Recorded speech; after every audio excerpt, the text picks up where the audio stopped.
सुन्नी कौन हैं? सुन्नी मुसलमान खुद को इस्लाम की सबसे धर्मनिष्ठ और पारंपरिक शाखा से मानते हैं। सुन्नी शब्द अहल अल सुन्ना से बना है, जिसका मतलब है परंपरा को मानने वाले लोग।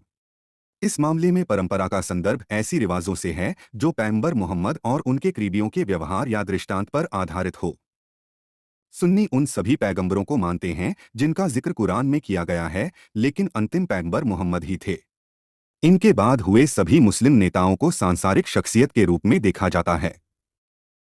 शियाओं की अपेक्षा सुन्नी धार्मिक शिक्षक और नेता ऐतिहासिक रूप से सरकारी नियंत्रण में रहे हैं। शिया कौन है? शुरुआती इस्लामी इतिहास में शिया एक राजनीतिक समूह के रूप में थे। शियात अली यानी अली की पार्टी। शियाओं का दावा है कि मुसलमानों का नेतृत्व करने का अधिकार अली और उनके वंशजों का ही है। अली पैगंबर मोहम्मद के दामाद थे।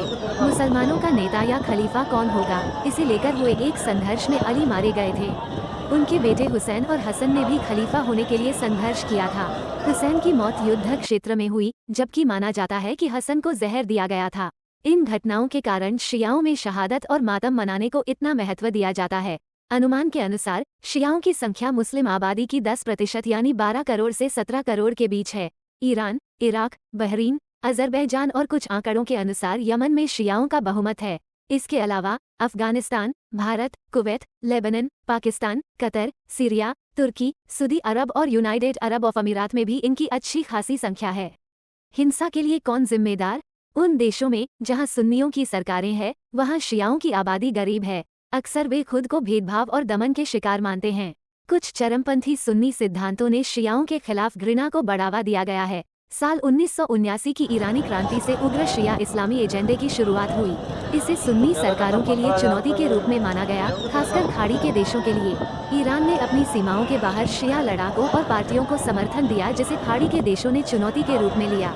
खाड़ी देशों ने भी सुन्नी संगठनों को इसी तरह मजबूत किया, जिससे सुन्नी सरकारों और विदेशों में सुन्नी आंदोलन से उनसे संपर्क और मजबूत हुए।